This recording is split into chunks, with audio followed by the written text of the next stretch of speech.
izinkan saya untuk sharing ya knowledge pada sore hari ini. Terima kasih kepada Edi Laksono yang telah ini ya memberikan kesempatan pada saya untuk mempresentasikan ya sedikit ya hasil riset dari lab kami. Sebentar.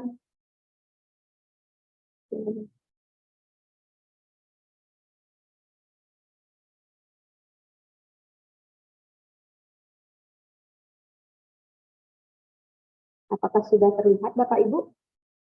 Sedang dalam proses. Ya, sudah kelihatan. Sudah terlihat ya? Kelihatan 2 halaman tapi ini.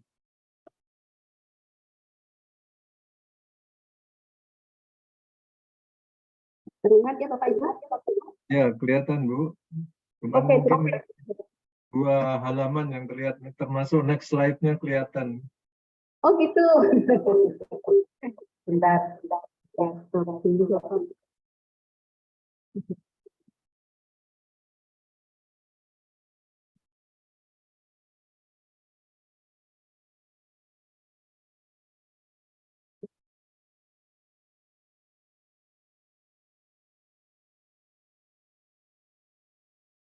Bisa kelihatan next slide-nya Bapak? Masih sama Bu. Masih ini mungkin.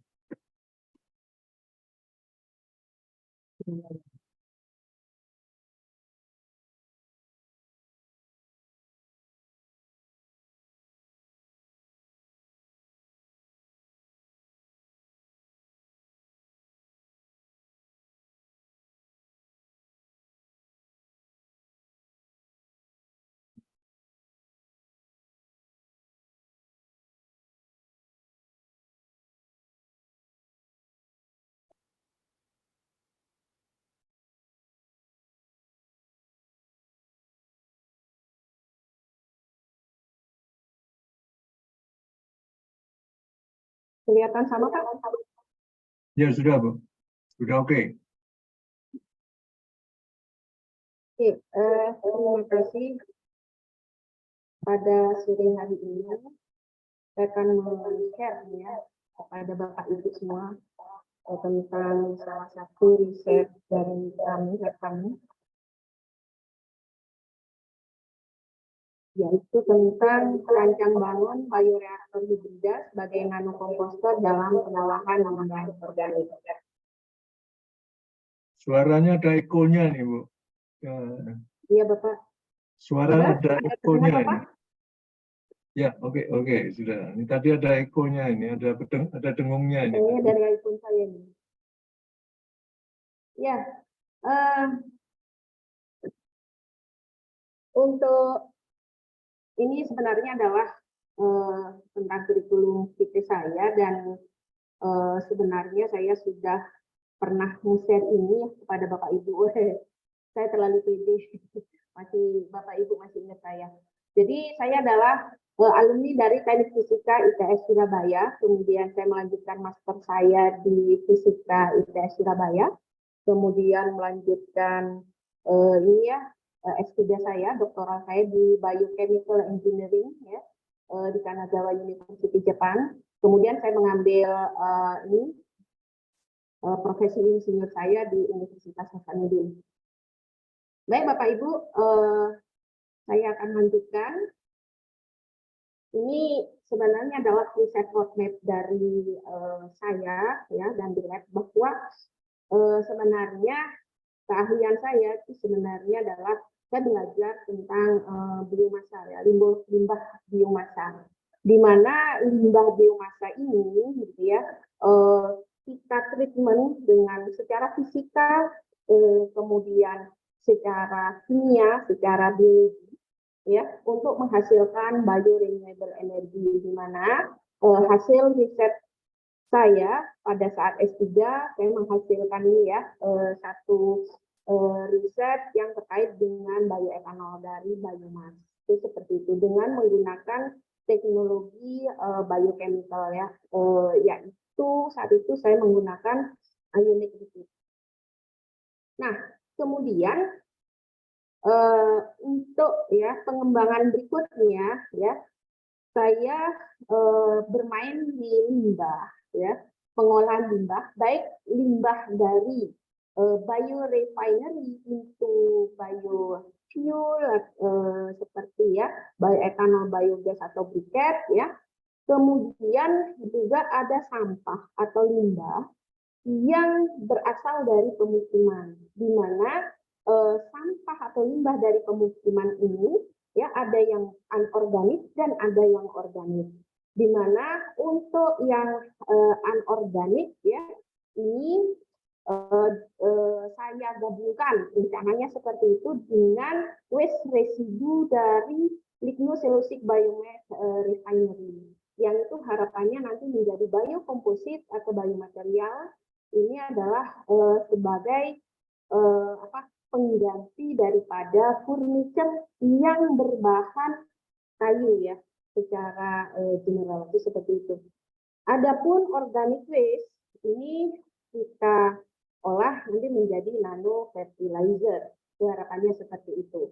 Nah, Bapak Ibu, untuk biomass refinery itu bioetanol, ini sebenarnya saya sudah sharing ya di BKTF juga ya tahun 3 tahun yang lalu Bapak Ibu pada saat zaman pandemi. Nah nanti ini link YouTube-nya. Jadi ini adalah hasil bagaimana dari biomass menjadi bioetanol menggunakan teknologi ionic liquid seperti itu. Nah kalau kita berbicara part yang kedua itu adalah organic waste. Jadi, kita mengetahui bahwa organic waste ya di Indonesia kalau kita katakan bahwa Indonesia itu menghasilkan 20,93 juta ton per year, ya itu seperti itu Bapak Ibu. Jadi organic waste yang ada di Indonesia seperti ini. Dan tahun 2021 menurut United Nations Environment Program, Indonesia itu menghasilkan ya 21 miliar ton tadi, itu adalah yang tertinggi di East Asia. Jadi seperti itu. Ini kondisi organic waste yang ada di negara kita. Nah, sekarang kita melihat bagaimana waste pretreatment ini ya di negara kita. Ternyata negara kita itu yang pertama yang paling umum kalau kita lihat bahwa sampahnya itu adalah dibakar, seperti ini. Dibakar, kemudian juga ya dibuang ke lingkungan sekitar, seperti itu. Nah, akhirnya timbunan sampah ini menumpuk ya, termasuk juga ya sampah yang organik tadi. Makanya bau busuk ya, pencemaran lingkungan ya, air tanah dan sebagainya itu bisa kita lihat di sekitar lokasi pembuangan sampah yang sembarangan ini. Nah, kalau kita telah lebih jauh tentang organic waste ini, Bapak Ibu, bahwa organic waste yang saya fokuskan pada sharing waste pada sore hari ini adalah yang dia itu adalah dari bahan pangan ya, dan non pangan. Dimana kalau kita melihat sekarang jumlah penduduk Indonesia itu 250 juta ya, berarti kita bisa kalikan ya berapa jumlah sampah yang dihasilkan oleh seluruh ya penduduk Indonesia, itu seperti itu. Seandainya ya kita bisa lihat satu orang dewasa ya itu menghasilkan 0,7 kilogram sampah ya, berarti setengah kilogram lebih ya sampah setiap harinya. Berarti kita bisa hitung dengan jumlah penduduk Indonesia 250 juta itu berapa ya sampah yang dihasilkan oleh Indonesia, itu seperti itu setiap hari. Nah, sehingga dari sini kita bisa lihat bahwa akhirnya tadi terjadi penimbunan sampah. Jadi ya penimbunan sampah di tahun 2021 Bapak Ibu, mungkin data ini bisa kita kita update ya dengan tahun yang sekarang.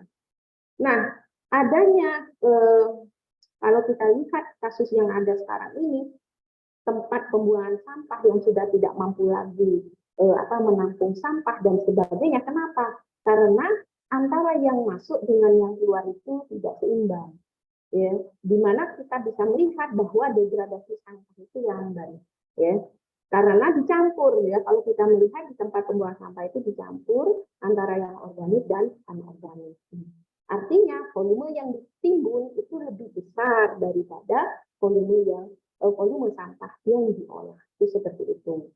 Nah, oleh karena itu pada sore hari ini saya akan memperkenalkan hasil riset ya dari lab kami, yaitu bioreaktor hibrida atau di sini HBR ya.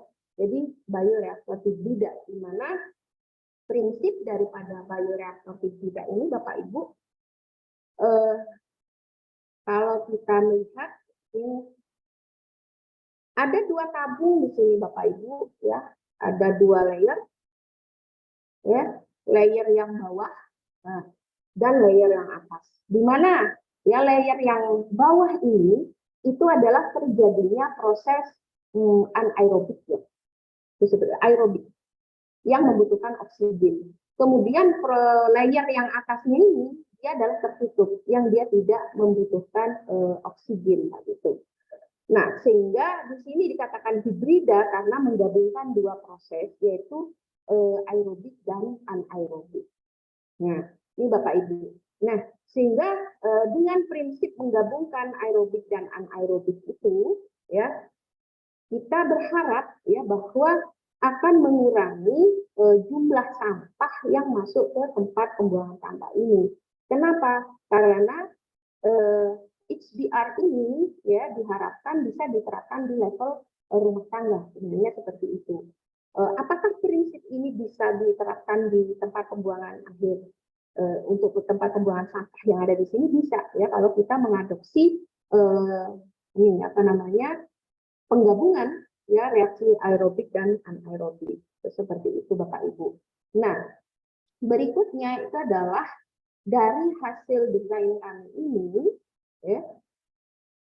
Ini adalah organic waste yang limbah dari dapur ya, limbah rumah tangga ya. Kami masukkan ke dalam bioreaktor hibrida kami. Saat itu hasilnya adalah seperti ini Bapak Ibu ya. Hasil dari desain ini menjadi seperti ini. Ternyata setelah kita lakukan ya uji coba ya di sini dengan 25 hari, ternyata kita mendapatkan satu produk, di mana produk ini adalah 12% itu adalah padatan dan 88%-nya itu adalah liquid, karena memang ini adalah organic waste seperti itu Bapak Ibu.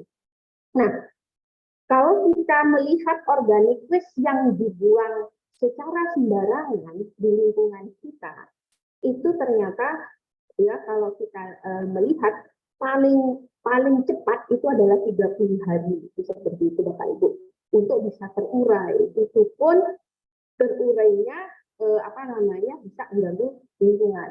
Nah, ini adalah hasil daripada desain bioreaktor hibrida dari lab kami. Nah, berikutnya kami uji ya solid fertilizer ini ya. Apakah dia itu bisa ya membalikan tanah ya, kondisi tanah yang tandus ya, seperti itu kering dan sebagainya. Kita uji di lab ya, ini seperti ini Bapak Ibu.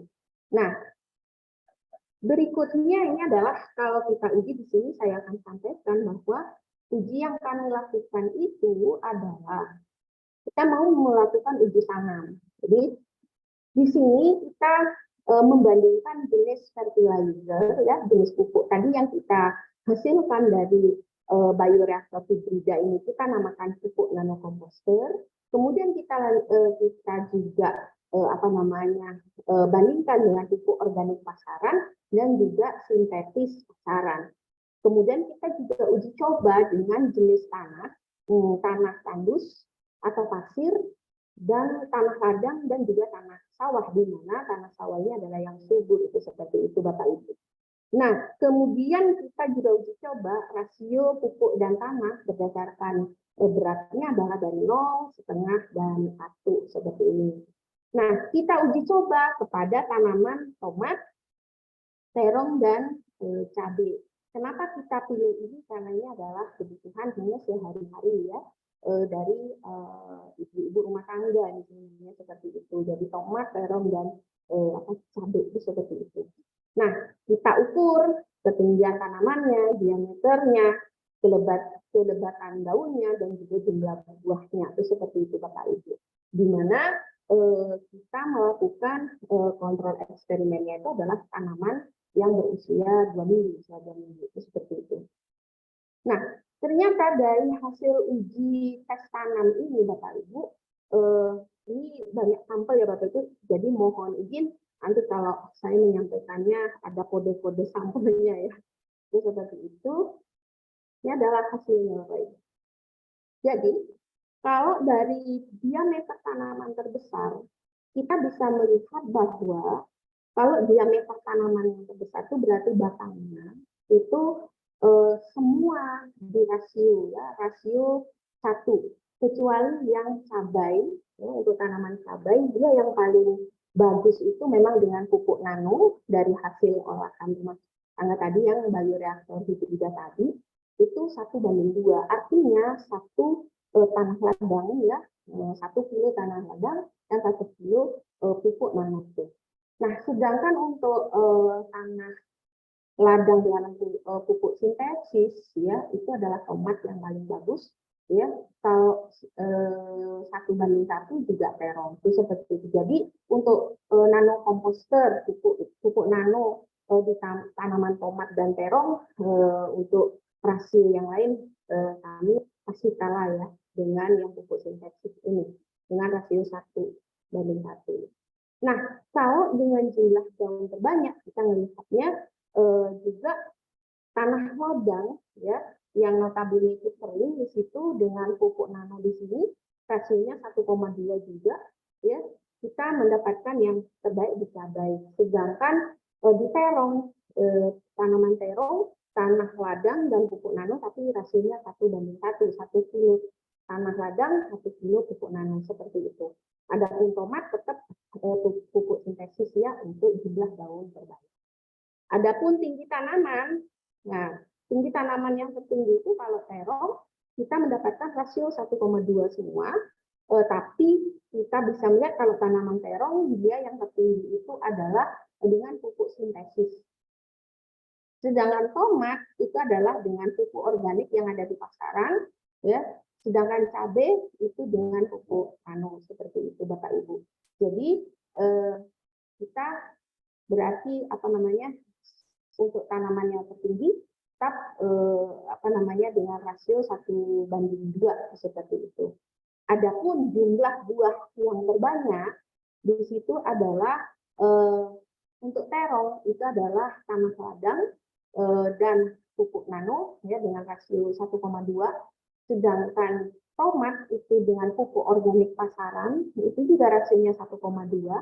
Untuk cabai itu tanah ladang dan pupuk nano 1,2. Jadi di sini bisa disimpulkan sebenarnya bahwa hasil pengolahan limbah organik rumah tangga itu sebenarnya bisa membantu kita semua pertama untuk mengurangi ya jumlah sampah yang masuk ke tempat pembuangan sampah dan juga bisa membuat membantu ketahanan pangan sebenarnya di rumah tangga itu sendiri. Nah, oleh karena itu sebagai conclusion daripada diskusi sharing sore hari ini bahwa untuk bioreaktor hibrida ini untuk prosesnya itu kita mendapatkan angka 25 hari. Sedangkan kalau organic waste dibiarkan saja di lingkungan yang terbuka dia lebih dari 30 hari. Sedangkan sistemnya kita menggabungkan aerobik dan anaerobik. Nah, sedangkan yang ada di kalau organic waste yang dibuang di lingkungan dia anaerobik karena tercampur dengan udara. Nah, hasil yang didapatkan dari bioreaktor hibrida ini bisa liquid dan solid, sedangkan yang dibuang langsung ke lingkungan itu kita tidak mengetahui liquidnya seperti apa, solidnya seperti apa, sehingga kita bisa menyimpulkan secara efek ya terhadap lingkungan ini aman semua buat manusia, buat lingkungan dan buat kesehatan. Namun kalau organic waste itu dibuang secara sembarangan ya berarti dia membahayakan ya untuk kesehatan manusia dan juga ya dari secara umum menimbulkan pencemaran. Nah, kami juga menguji lab ya dari pupuk yang dihasilkan dari pengolahan limbah itu tadi, limbah rumah tangga tadi, ternyata memang ukurannya adalah 97,954 nanometer, pH-nya sekian, tinggi, netral, si organiknya 21,8%, N totalnya 4,1%, si N ratio-nya 18,88%, kandungan airnya 26,66%, kandungan P2O 5 itu 3,24%, kandungan K2O itu 3,57%. Ini Bapak Ibu hasil daripada uji labnya. Nah, hasil ini adalah bioreaktor hibrida ini telah mendapatkan telah diikut sertakan di lomba di Polling Wall Lab Indonesia dan mendapatkan juara kedua itu seperti itu. Kemudian ini saya juga ingin mengucapkan terima kasih kepada anggota lab kami tim yang telah mengembangkan bioreaktor hibrida ini dari yang awalnya desainnya adalah seperti ini menggabungkan tadi, kemudian kita kembangkan menjadi bioreaktor rantang di mana pemisahan ini ya awalnya kita kesusahan untuk mengambil pupuk ya hasil dari proses yang terjadi dalam bioreaktor hibrida kita kembangkan dengan bioreaktor rantang, di mana untuk proses ini telah kami registerkan patennya dan untuk yang desainnya ini adalah desain industri. Demikian Pak Edi dan Bapak Ibu semua untuk sharing sore hari ini. Terima kasih. Wassalamualaikum warahmatullahi wabarakatuh. Terima kasih Bu Amalia atas penyampaian paparannya. Kita masuk ke tanya jawab ya, diskusi. Kami persilahkan pertanyaan-pertanyaan yang mungkin bisa ditulis di chatbox atau mau disampaikan secara langsung dengan mic. Kami persilahkan. Sambil nunggu pertanyaan, saya ingin bertanya ya, mengisi waktu ini Bu.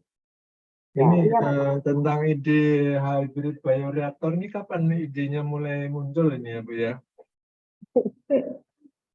Ya, jadi sebenarnya idenya itu karena kami bermain limbah sebenarnya Pak. Jadi resah ya dengan adanya limbah yang semakin menumpuk itu sebenarnya seperti itu. Idenya adalah selama ada kehidupan manusia, limbah itu pasti ada, itu seperti itu. Sehingga ya dari situ keresahan itu kami akhirnya gimana kita akan memberikan solusi terhadap permasalahan ini. Nah, itu seperti itu.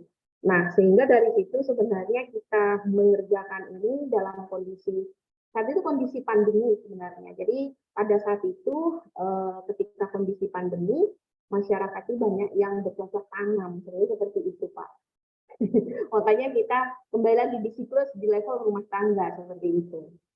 Baik, ini ada muncul satu pertanyaan nih, harga reaktornya dan belinya di mana? Ini mungkin spesifikasinya, mungkin ukuran, ada tipe-tipenya enggak ini Bu? Ini ukurannya hanya satu macam dimensi atau ada beberapa? Terus ini dari Pak Andi Tri Kurniadi nih, harga reaktornya berapa dan di mana belinya ini? Sudah mau laku loh ini Bu. Ya. Sebenarnya itu adalah satu hasil daripada riset di perguruan tinggi itu memang harus dikomersialkan. Jadi Bapak Ibu di sini sebenarnya terbuka peluang yang pertama itu kalau kita berbicara teknik fisika sebenarnya adalah pengukuran berapa CH4 ya atau metana dari hasil reaksi, karena itu memang ada satu bagian yang terbuka keluar. Sebenarnya kalau misalnya pengen ada pengukuran dari segi biogas ya atau biogasnya itu bisa. Itu yang pertama. Yang kedua adalah sebenarnya ini adalah teknologi yang amat mudah dibuat Bapak Ibu ya.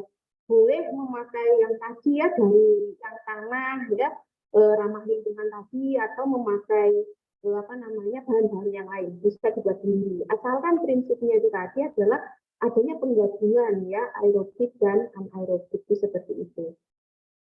Seperti itu Bapak Ibu. Jadi masalah harga saya kurang tahu itu ya Bapak Ibu. Tapi yang pasti itu bisa bisa menjadi peluang usaha ya dan juga menjadi peluang usaha dan juga bisa dinikah sendiri seperti itu. Kemudian ini pertanyaan dari Pak Muhammad Fatoni ya. Ini ada 2 pertanyaan. Yang pertama, mohon izin mau bertanya untuk desain hybrid bioreaktor mengacu ke suatu standar atau baru tahap trial and error?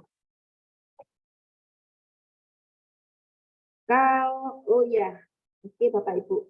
Jadi kalau dari segi standar ke SNI sebentar ya Bapak Ibu, saya cek dulu.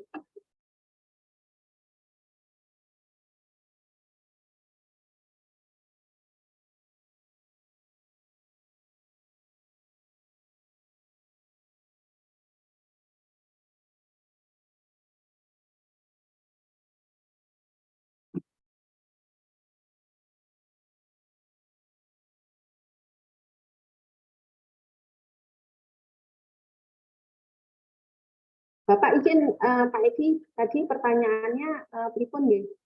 Oh ya, ini dari Pak Muhammad Fatoni. Ini yang pertama, mohon izin mau bertanya untuk desain hybrid bioreactor, apakah mengacu ke suatu standar atau trial and error? Oh iya.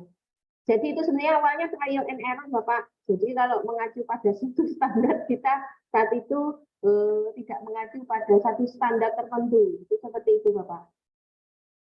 Ya, berikutnya ini adakah regulasi yang mengatur mengenai waste residu khususnya dari Kemen Lingkungan Hidup? Waste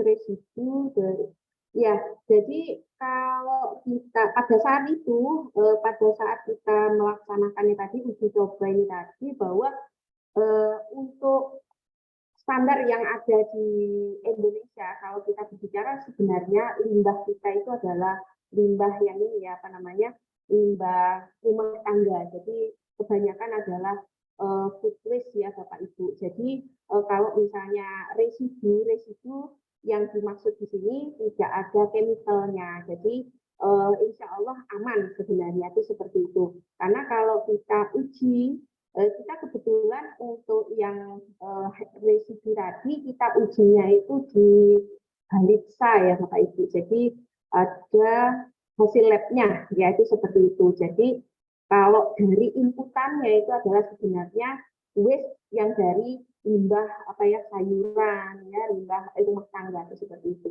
Kalau beda dengan biomasa itu seperti itu ya. Kalau biomasa yang yang dia menjadi kertas dan sebagainya itu pasti ada chemicalnya itu seperti itu Bapak Ibu. Jadi kalau misalnya pada saat itu kami melaksanakan dengan SNI dan sebagainya kami masih belum memperhatikan ke sana, tapi dengan asumsi seperti itu tadi aman itu seperti itu. Namun terima kasih masukannya ya Bapak Ibu. Betul Pak. Ya, ini banyak yang bertanya nih Bu. Yang berikutnya Pak Joni Aritonang. Izin bertanya, kalau berbicara limbah maka terdapat bermacam kimia. Pertanyaannya, apakah pembicara memperhitungkan reaksi kimianya sehingga bisa didapat hasil menjadi netral? Kalau ada, apakah sudah didapat persamaan reaksi kimianya? Terima kasih. Ini tanya reaksi kimia ini. Terima kasih Bapak ya. Jadi kalau reaksi kimianya kami terus terang kami tidak menghitung tadi. Jadi sebenarnya kalau kita tahu reaksi kimianya itu bagus sebenarnya. Karena apa? Karena dengan begitu kita bisa memberikan alat ukur apa ya untuk kalau misalnya kita nanti membuka peluang usaha ya di situ ini bisa diukur apa namanya kayak pengukuran dari metananya dan sebagainya itu seperti itu Bapak Ibu. Jadi kalau secara kimianya apa seperti itu kami memang tidak menghitung ya. Jadi kita cuma menghitung harinya seperti apa karena itu memang pada saat percobaan itu benar-benar kondisinya itu kalau kita buka maka di situ akan apa namanya akan mengganggu proses yang ada. Makanya desain kami yang awal itu akhirnya kita ubah menjadi desain yang rantang itu seperti itu. Jadi bisa disusun, jadi bisa dibersihkan itu seperti itu Bapak Ibu. Demikian Pak Ibu. Terima kasih pertanyaannya. Banyak nih pertanyaan menyusul nih Bu. Ini dari Pak atau Ibu Dian ini. Agar bisa menampung sampah setiap hari, apakah cukup satu alat saja sehingga bisa berlangsung ditambahkan di alat yang sama atau harus memiliki 25 alat mengingat prosesnya butuh waktu 25 hari? Ya,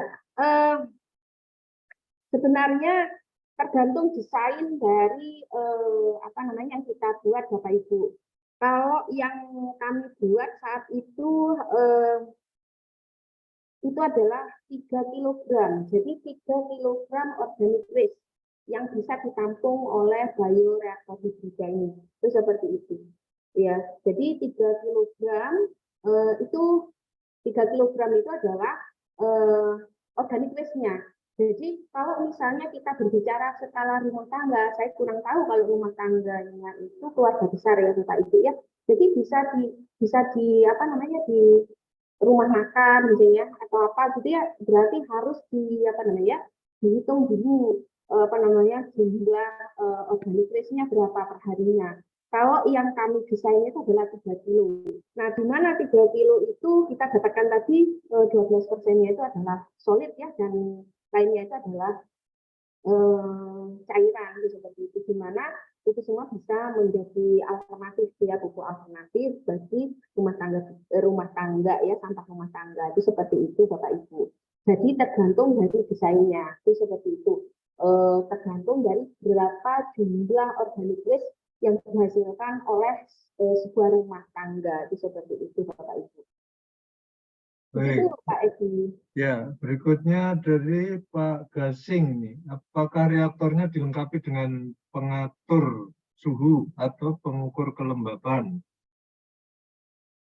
Kebetulan izin menjawab Pak, kebetulan kami tidak melengkapi itu Pak. Jadi kita pada saat itu benar-benar tertutup dan saat itu kita melakukan percobaannya itu adalah di ini ya di atas ditaruh di atas permukaan tanah dengan harapan memang ketebalan daripada bioreaktor itu adalah sekitar 3 cm.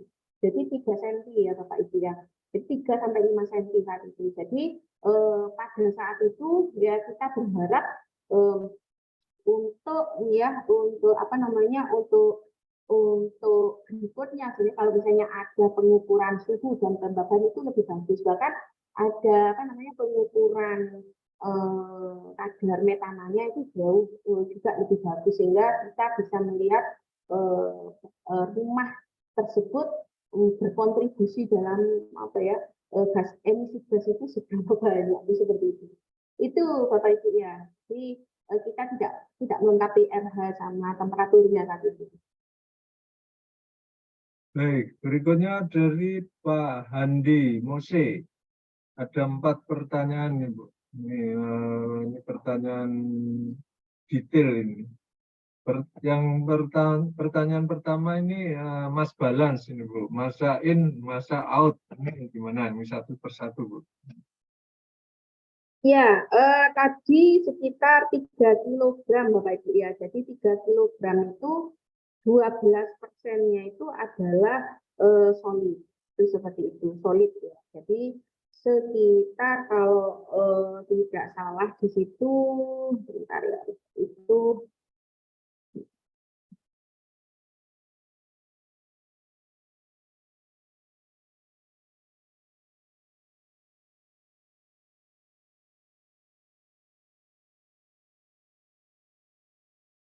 12%.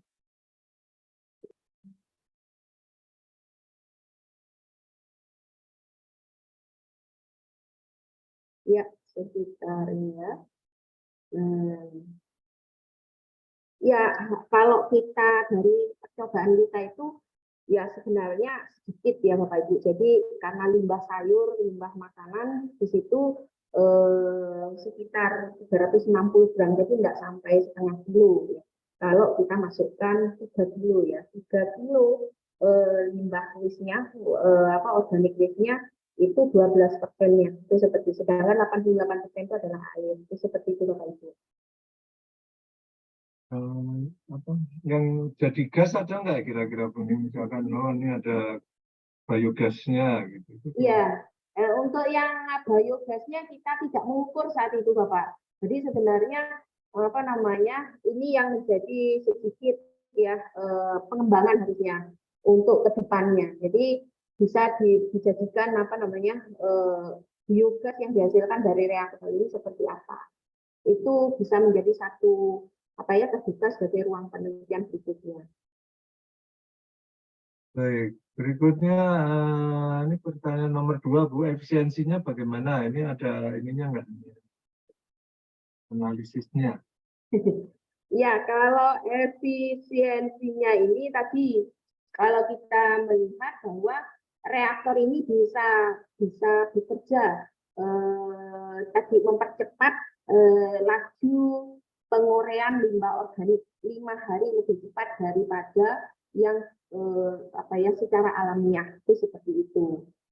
Itu kalau dari efisiensi kinerjanya Pak Edi, dan kita tidak menggunakan tadi ya bahan-bahan kimia yang lain untuk mempercepat proses tersebut, itu seperti itu. Jadi tinggal dimasukkan ke dalam bioreaktor ini dan dia bereaksi tadi sesuai dengan sesuai dengan keadaan yang ada di dalamnya, seperti itu. Baik, nomor 3 nih Bu, dalam prosesnya ukuran bahan dihaluskan dulu atau ada penambahan diaturnya dulu atau proses aerobik, anaerobik alami atau ada penambahan katalis?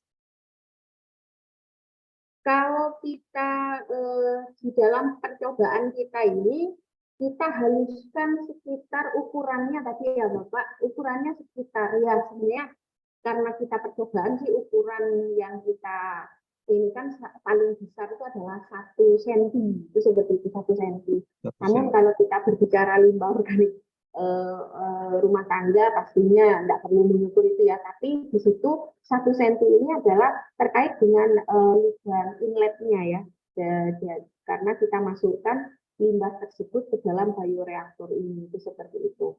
Nah, kalau dikatakan memakai katalis pada saat itu mungkin kita tambahkan yang kita tidak melakukan penambahan katalis apapun saat itu, yang pastinya adalah limbah tersebut kita biarkan ya. Kalau misalnya ditambah dengan air itu pun untuk membersihkan saat itu, membersihkan yang ada di layer atas itu di awal sih Bapak Ibu. Jadi ini adalah kalau dinyatakan dengan katalis seperti apa, kami pada saat itu sedang trial and error sebenarnya. Kita nyobanya itu kalau misalnya kita tidak pakai apa-apa, kita cuma murni dengan mendesain reaktornya dengan menggabungkan aerobik dan anaerobik seperti apa. Itu seperti itu Bapak Ibu. Baik, pertanyaan yang nomor 4, apakah reaktor bisa mengenali bahan organik, non-organik secara otomatis atau ada proses pemisahan di awal? Terima kasih. Ya, tadi seperti yang saya sampaikan di awal, sebenarnya bioreaktor hibrida ini khusus kita gunakan di rumah tangga, dan itu adalah untuk food waste dan juga untuk limbah sayuran ya, seperti itu, dan buah-buahan. Yang kami pakai saat itu ya kayak misalnya limbah wortel, kubis, ya, kemudian juga buncis seperti itu, sayur-sayuran dan juga food waste ya, sisa makanan saat itu. Cuma Baik, ini sisa makanan itu tadi kebetulan pada saat kami percobaan tidak ada sisa yang tersisa sih saat itu Bapak Ibu, cuma limbah sayur mayur saja. Itu seperti itu. baik. Sebelum lanjut ke pertanyaan di chatbox, ini ada Pak Alimuddin Sakban Miru yang angkat tangan. Silakan Pak, apakah ada yang akan disampaikan? Silakan Pak. Terima kasih Pak Edi Laksono yang luar biasa memandu kita hari ini. Dan terkhusus Ibu Amalia, ya amalannya kami sudah terima ini sampai di Makassar ini. Terima kasih banyak Bu. Yang jadi pertanyaan saya Ibu Amalia ini kan asas kemanfaatannya ini sampai harus kita melakukan. Apakah perlu ada semacam regulasi dari pemerintah setempat dalam bentuk bagaimana agar supaya masyarakat betul-betul sadar memanfaatkan limbah rumah tangga ini. Dan dari sisi misalnya nilai benefitnya, keuntungannya dalam kewirausahaan apa ini bisa dikembangkan dalam skala rumah tangga Bu Amalia. Terima kasih banyak Pak Edi. Saya kembalikan. Kembali, ya. Terima kasih. Silakan Bu. Iya. Ini banyak sambutan banyak nih Bu. Pertanyaannya ini Pak, berat bagi saya sebenarnya. Jadi kalau misalnya regulasi Bapak Alimuddin ya, terima kasih pertanyaannya. Itu kalau kita berbicara regulasi itu adalah kepentingan kita semua Bapak. Jadi sebenarnya Indonesia ini permasalahan utamanya itu adalah pretreatment-nya ya, sampah. Jadi harusnya sampah itu memang sudah dipisahkan di level rumah tangga. Itu seperti itu. Dan yang bisa diolah di level rumah tangga itu bisa dimanfaatkan kembali. Sebenarnya harusnya ada regulasi seperti itu. Cuman itu tadi ya, itu adalah PR besar sebenarnya bagi kita tentang masalah sampah ini. Jadi mungkin bapak-bapak senior di sini bisa membantu untuk menyuarakan tadi adanya regulasi ya Bapak Ibu ya. Jadi itu seperti itu. Kami siap membantu lah itu seperti itu karena memang itu adalah permasalahan yang kita hadapi bersama. Adapun untuk benefit daripada kewirausahaan ini sebenarnya terbuka sangat lebar Bapak Ibu untuk di level rumah tangga tadi untuk dibuat dengan ukuran yang sesuai ya dengan rumah tangga dari Bapak Ibu misalnya rumah-rumah ya misalnya dari perumahan misalnya seperti itu Bapak Ibu untuk yang limbah organik di perumahan bisa dibangun dengan prinsip menggabungkan aerobik dan aerobik. Jadi bukan hanya satu rumah tangga, tapi bisa perumahan. Berarti ini adalah Bapak Ibu yang developer ya, seperti itu, atau kontraktor. Ini sebenarnya menjadi satu perumahan percontohan bahwa ada pengolahan limbah rumah tangga dari warga perumahan itu sudah bagus nih, seperti itu. Di mana itu ada prinsip aerobik dan anaerobik, sehingga nanti hasil daripada pengolahan limbah organiknya itu bisa dikembalikan lagi kepada warga perumahan yang ada.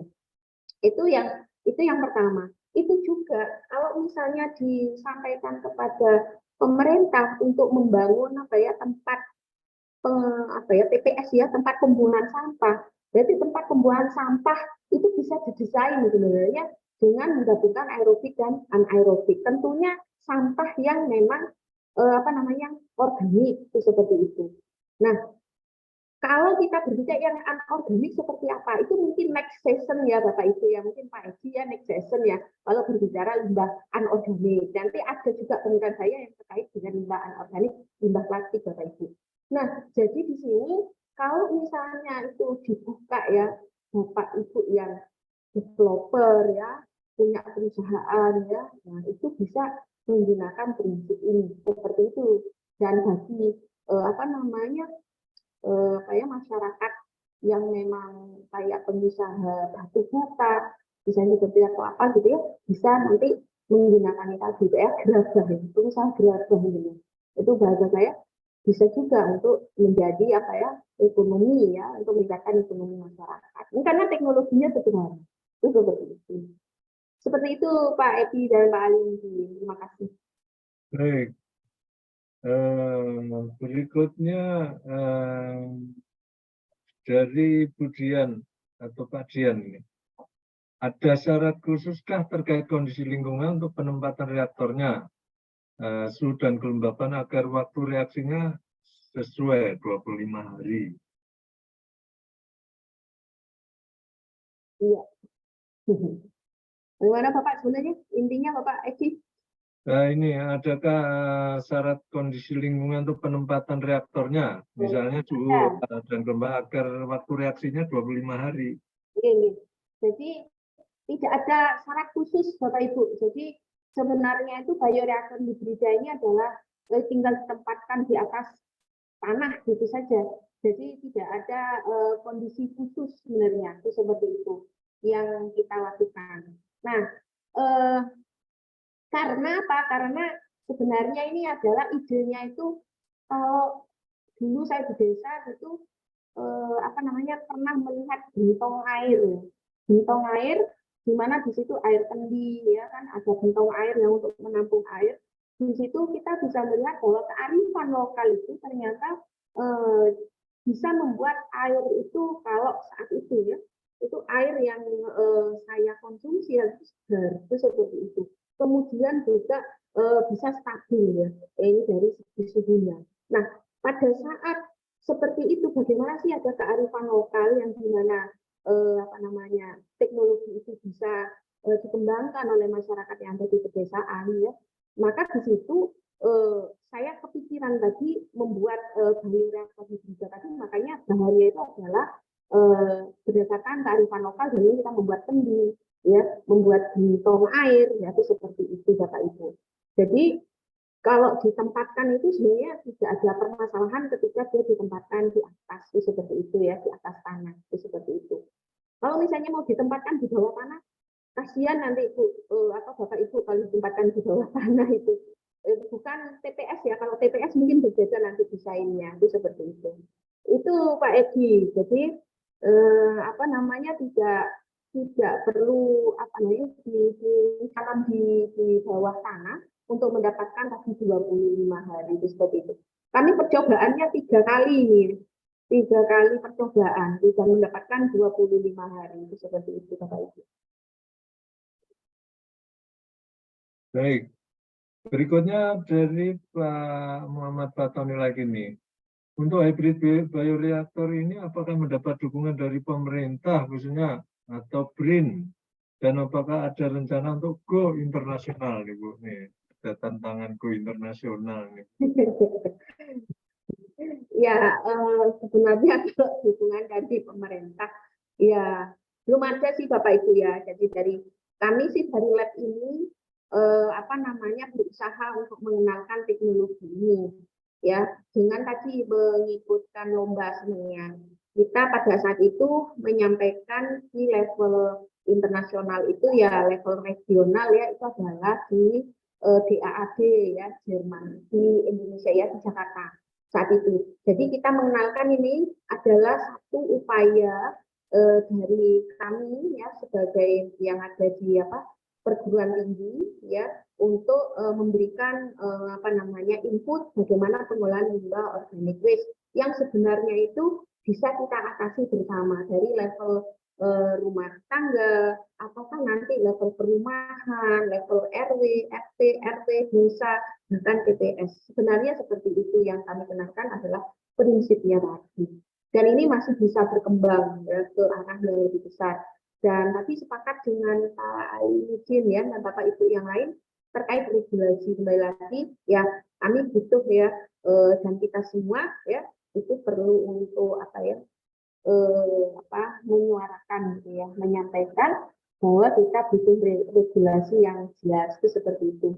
Bahwa kita mampu sebenarnya untuk mengelola limbah organik yang kita hasilkan dari kehidupan kita sehari-hari. Seperti itu Pak Edi. Baik. Berikutnya ini dari Pak Parianto ya, maaf hanya ingin mengemukakan pendapat nih. Apakah tidak dapat dibuat bagi masyarakat umum untuk membuat peralatan kecil yang ibu rumah tangga dapat tinggal memasukkan sampah organik ataupun anorganik? Karena sudah begitu banyak orang ilmiah tapi sulit atau malas dilakukan oleh masyarakat pada umumnya, Bu. Membuat masyarakat tidak malas, gimana Bu? Iya. Ya, memang kita apa namanya tadi kalau saya share kembali saja ini ya Bapak ya.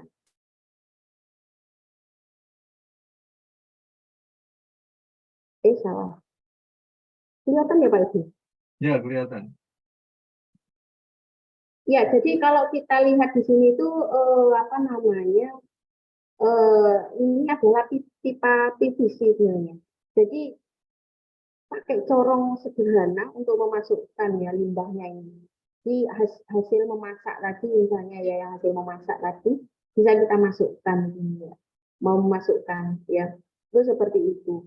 Nah, jadi di sini kalau misalnya dikatakan masyarakat itu nanti malas gitu ya untuk apa ya memasukkan ini tadi butuh apa alat ya untuk bisa memasukkan ini tadi itu adalah persoalan yang lain kayaknya ya yang perlu kita pikirkan kalau itu menjadi permasalahan umum itu seperti itu.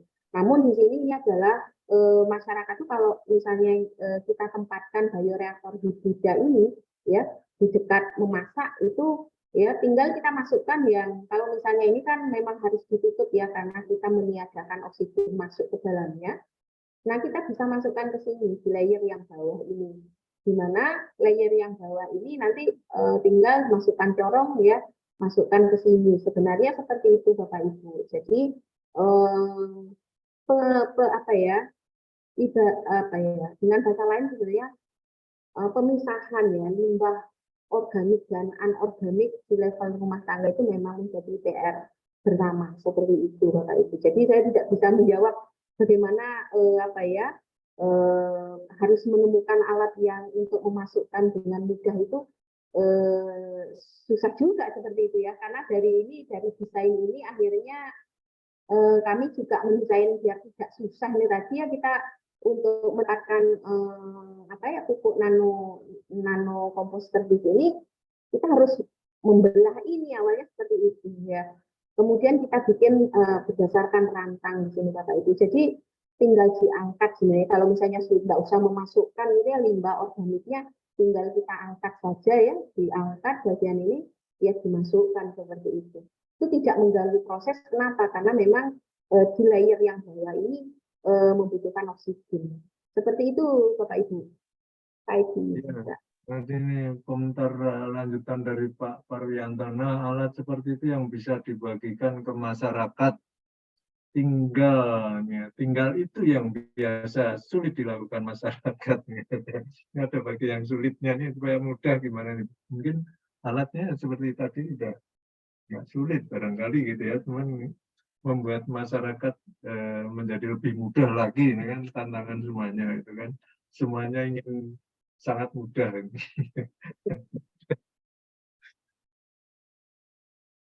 Nah, berikutnya dari Pak Joni Aritonang, memperhatikan banyaknya sampah anorganik, khususnya sampah plastik yang secara alami membutuhkan ratusan tahun dan bisa merusak lingkungan, termasuk bila sudah masuk ke laut.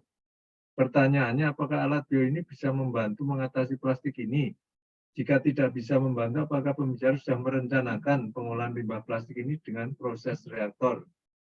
Terima kasih. Wah, tadi sudah disinggung nih. Nanti diundang lagi untuk bicara ya Bu ya. Ini timnya nanti. Kalau jangan Ibu Amalia, timnya ini harus presentasi. Silakan. Ya, izin menyampaikan ini dulu kembali ya Bapak. Ini mungkin muncul ya Bapak ya. Jadi sebenarnya ini adalah roadmap pengolahan limbah yang apa namanya kami lakukan di lab. Jadi tadi pertanyaan tadi bagaimana tentang anorganik, kebetulan plastik ya Bapak Ibu ya. Jadi plastik ini bagaimana kita apa namanya kita juga resah dengan plastik ini. Nah, plastik ini juga kita sudah olah di sini sebenarnya, cuman masih eksperimentalnya masih running Bapak Ibu ya. Jadi insya Allah nanti akan bisa share ya, saya share nanti hasilnya seperti apa. Karena targetan dari limbah plastik ini sebenarnya kita ingin ada satu material ya, biokomposit yang di situ cita-citanya itu adalah menggantikan apa ya furniture kayu ya dengan campuran plastik dengan limbah kayu, limbah biomasa. Seperti itu Bapak Ibu. Jadi ini sedang dilakukan itu ya Pak Edi. Ini next mungkin ya kalau sudah ada bentuknya. Oh, oke Bu, ini sudah didengarkan orang banyak loh ini Bu. Oke, berikutnya ini dari Pak Muhammad Patoni ya. Izin Monji mau bertanya, untuk kasus TPS Bantar Gebang, apakah hybrid bioreaktor ini juga bisa digunakan dengan efisien ini Bu? Kalau hybrid bioreaktor prinsipnya sebenarnya bisa dipakai Bapak Ibu. Jadi prinsipnya bisa dipakai. Jadi kalau kita melihat bagaimana sebenarnya TPS yang ada itu tidak hanya sekedar tanah lapang, terus sampah ditumpuk seperti itu ya, dibuang di situ, terus kemudian dibilangkan seterusnya.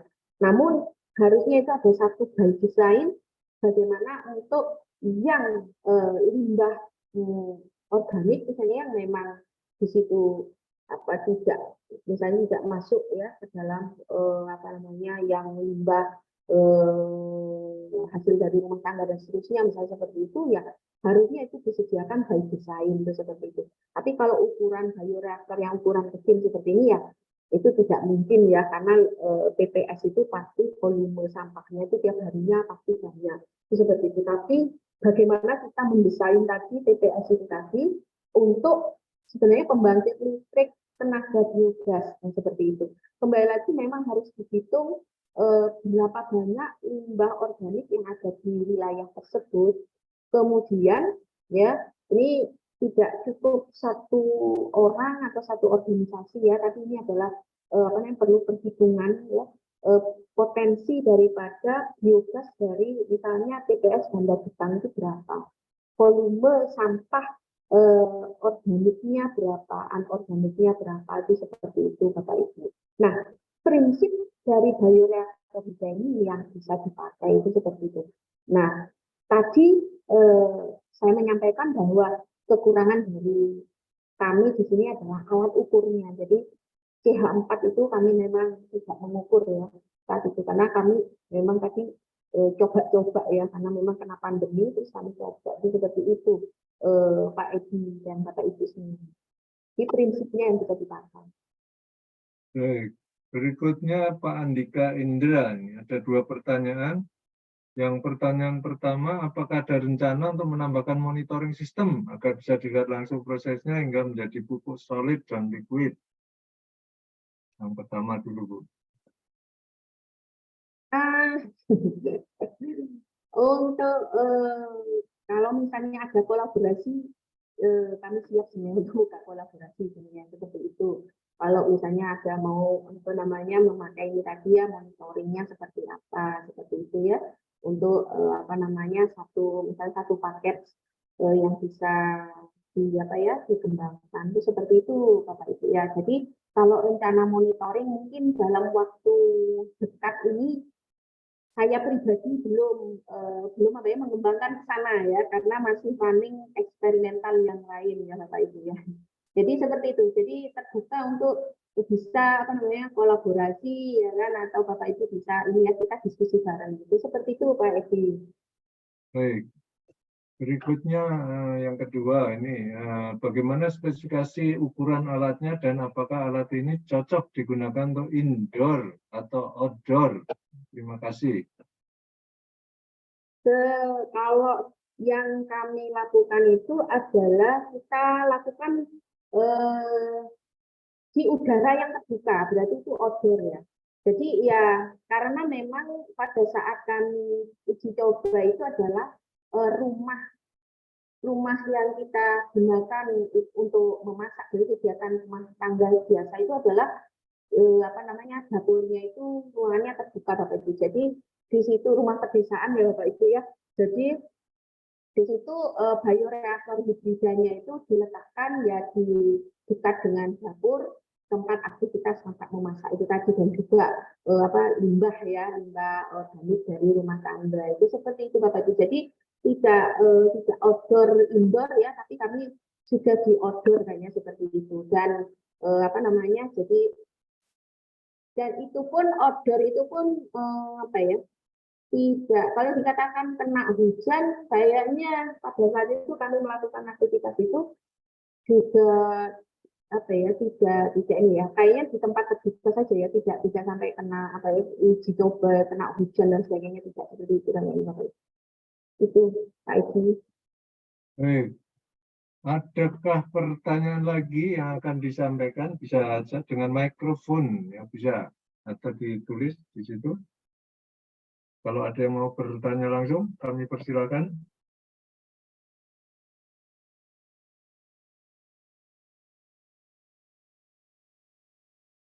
Sudah nggak ada lagi? Baik, kalau nggak ada lagi, kita akhiri ya acara sore hari ini. Mudah-mudahan ini banyak manfaatnya. Tadi yang merespon cukup banyak, mungkin ya mudah-mudahan menambah semangat Bu Amalia dan tim lagi untuk maju lebih jauh lagi supaya bisa dipakai, digunakan di masyarakat ya, secara luas ya, dan bisa mendapatkan mitra ini kan, partner untuk bisa mengembangkan bersama-sama. Iya, amin. Terima kasih Pak Edi. Ya, kita akhiri acara sore ini. Sekali lagi saya atas nama Badan Kejuruan Teknik KPI mengucapkan terima kasih yang sebesar-besarnya kepada Ibu Amalia yang sudah menyampaikan paparan dan menjawab pertanyaan-pertanyaannya. Terima kasih pada ibu-ibu dan bapak-bapak sekalian yang sudah bergabung di acara webinar Teknik Fisika sore hari ini. Acara kita selanjutnya hari Kamis sore ya, nanti kami informasikan ini detail judul dan deskripsi lain-lainnya. Tapi ada kaitannya dengan limbah juga, ini limbah peternakan sapi ya, yang bisa dipakai, ini menghasilkan biogas juga ini. Untuk macam-macam di sana, ini di Kuningan, daerah sekitar Cirebon. Yang berminat silakan bergabung nanti hari Kamis sore. Mohon maaf kalau ada hal yang kurang berkenan ya. Salam sehat selalu dimanapun berada. Terima kasih. Selamat sore. Wassalamualaikum warahmatullahi wabarakatuh. Waalaikumsalam warahmatullahi Terima kasih Pak Edi. Terima kasih Pak Edi. Luar biasa materinya hari ini ya. Terima kasih Pak Edi. Terima kasih. Terima kasih semuanya. Terima kasih Pak Joko.